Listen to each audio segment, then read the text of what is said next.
My turning point was my breaking point.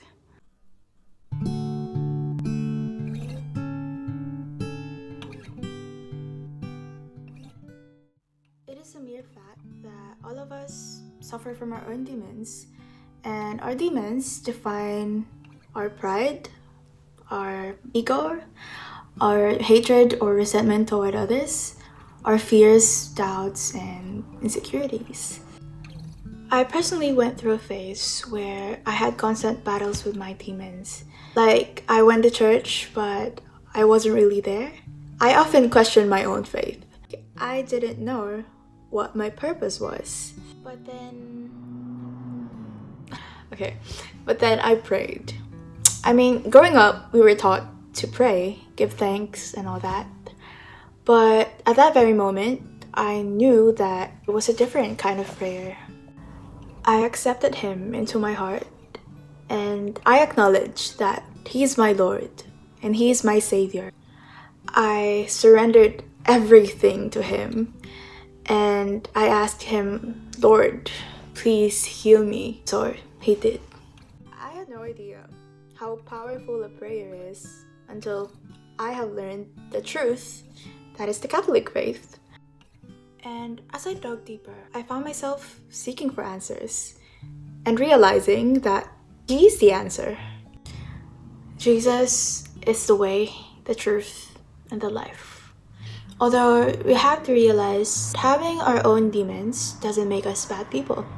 In fact, even the Apostle Peter had his when he was faced with fear.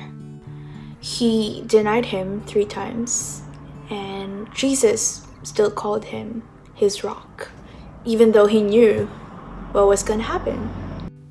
And to think that that's the level of trust and love God places into our hearts inspired me on a deeper sense.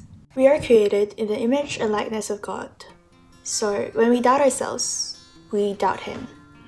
When we give in to our fears and anxieties, we don't trust Him enough.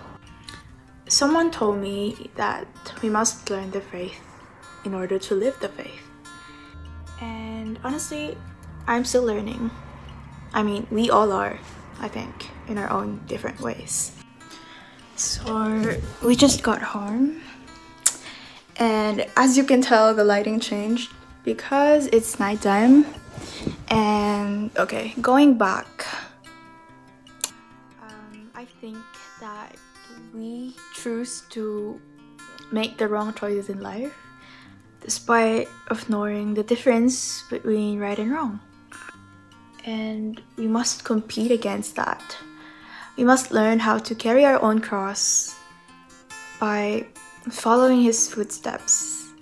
And as we follow His footsteps, we are walking towards His path.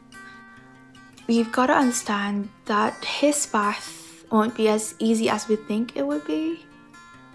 But His path comes with growth. And growth happens in the discomfort. The fact that I am still here right now, talking to you guys, means that my demons failed to completely win me over. Actually, I still got them. I face them every day.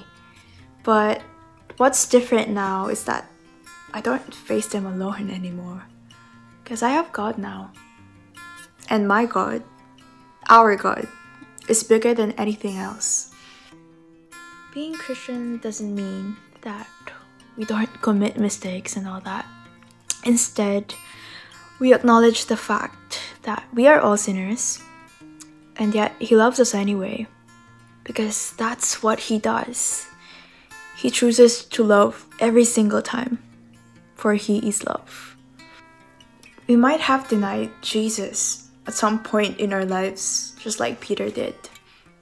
But He will never get tired to ask us, do you love me? As we say yes every time, by feeding His lamb, by feeding His sheep, and following Him. To sum it up, I found my faith in moments that I was most convinced that I was failing and falling behind. Now, I've come to a point where I realized that all along there was a rhythm, there was a plan, and there was a destination. And I can finally say that I've found my purpose in life. That is to be an instrument of His love by living and loving like Jesus.